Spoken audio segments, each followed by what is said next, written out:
Right, hello once again YouTube, Andy with you with another video. So I thought I would create a video with my edit suite and some of the skills which I've got using green screens and whatever else at my disposal basically. So I thought I'd give you a bit of a guided tour of some of the more interesting places to come and see, or some things which you may not know about, you know, like old battles, Neolithic sites, long barrows, Iron Age hill forts and myths and legends and things like this really.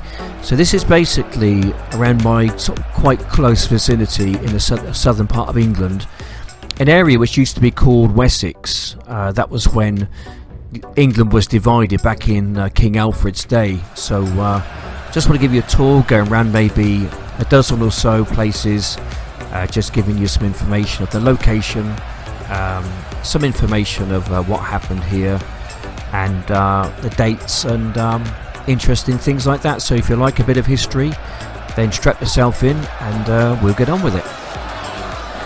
Okay, so this is the Battle of Edington in 878. This is the Wessex under King Alfred the Great defeated the army of the Danes led by Guthrum. The site of this battle is the village of Edington in Wiltshire.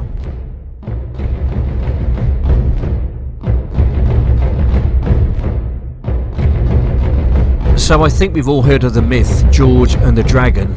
So we're going to take you to this place here. It's a place called Dragon's Hill, and there's an old legend here which goes back many years. Apparently this is where George faced the dragon and killed the dragon.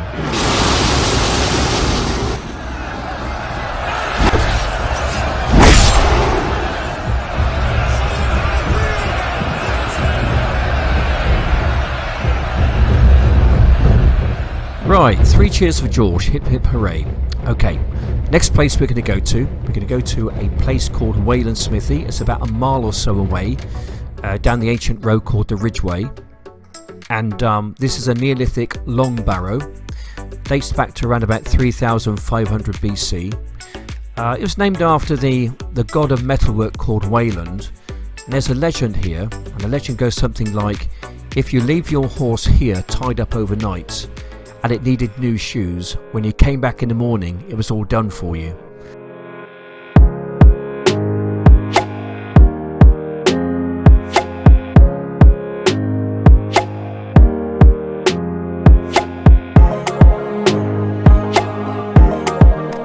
Okay, so now it's time to leave Wayland Smithy. We're going to head about 25 miles in a southwesterly direction, not far from the Wiltshire town of Marlborough. Going to go to another long barrow. This is the West Kennet long barrow, also known as the South Long Barrow. It's a chambered long barrow near the village of Avebury in the southwestern English county of Wiltshire. Probably constructed in the 37th century BC, and that would be during Britain's early Neolithic period. And today it survives in a partially reconstructed state. This again is one of 6 long barrows within the Cotswold kind of area, and I've had a bit of a go at using Google Paint here to try and strip away the top layers, the earth, and getting down to the actual insides, the workings of the long barrow itself. So that's what I've tried to do with Google Paint to try and somehow bring out what's actually inside, and I hope you get an idea of what I tried to do there.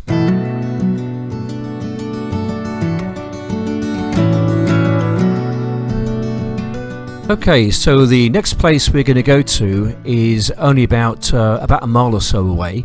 We're going to go to another wonderful place called Avebury. This dates back to around about 3000 BC. It's a henge. It's a stone circle, which means that it's a henge. Nobody really knows what this place was really all about. There's various kind of myths and legends and guesswork and one thing or another. But it is quite a fascinating place. I think most people have got their own idea what this place was for. Some kind of a religious, kind of a worship kind of place, I'd have thought, going back to the sort of pagan times. I think that's probably a reasonable guess, I'd have thought. But still more evidence needs to come forward to really nail this one down. So we're going to travel now about 3/4 of a mile just to the south of Avebury. This is Silbury Hill. This is a man-made construction composed mainly of chalk and clay excavated from the surrounding area. The mound stands about 40 metres high and it covers about 2 hectares. The hill was constructed in several stages between 2400 and 2300 BC. It displays immense technical skill and prolonged control over labour and resources. Archaeologists have calculated that it took about 18 million person hours, that's the equivalent to 500 people working for 15 years, to deposit and shape the 248,000 cubic metres of earth.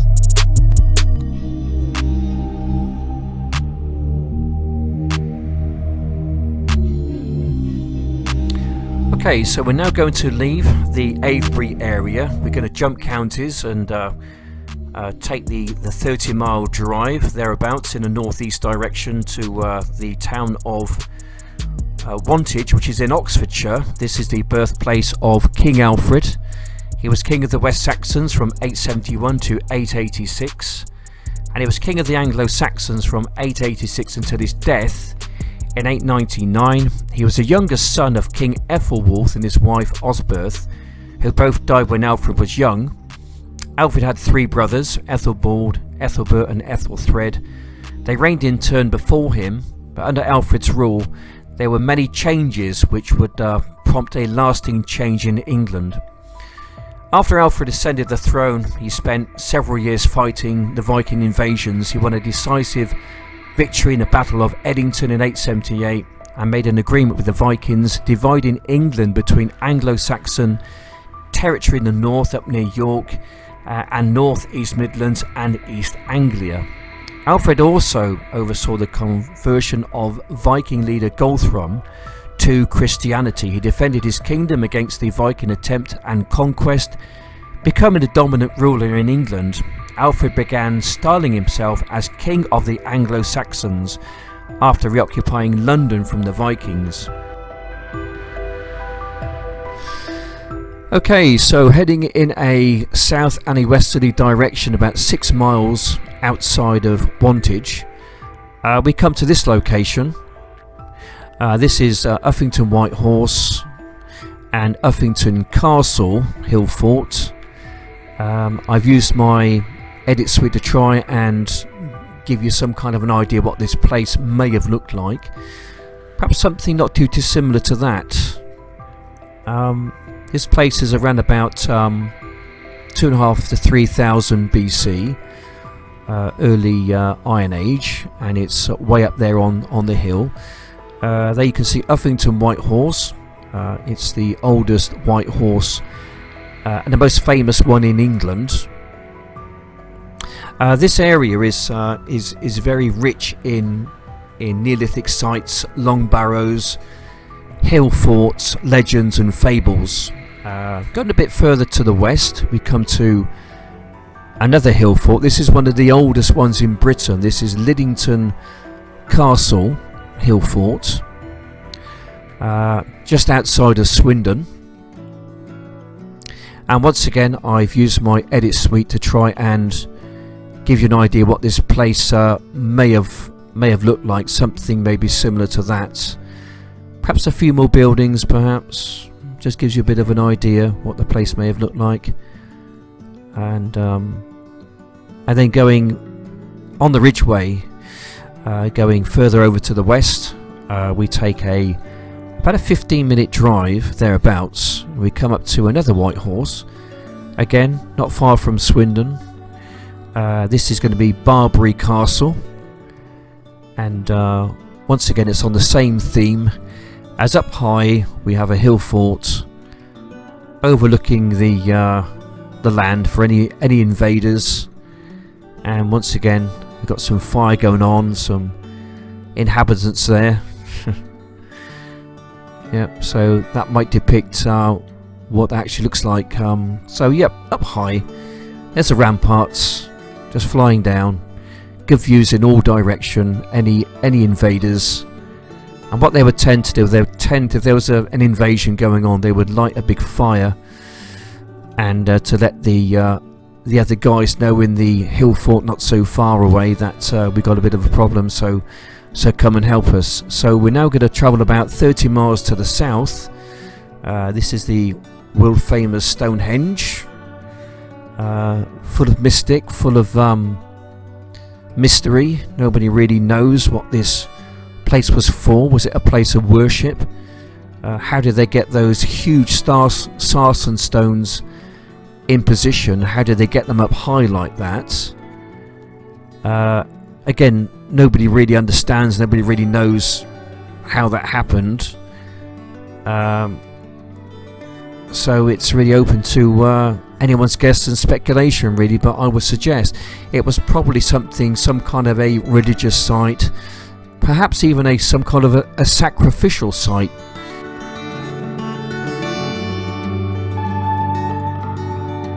So that was Stonehenge. We're now going to head in looks like a northerly direction to Martinsell.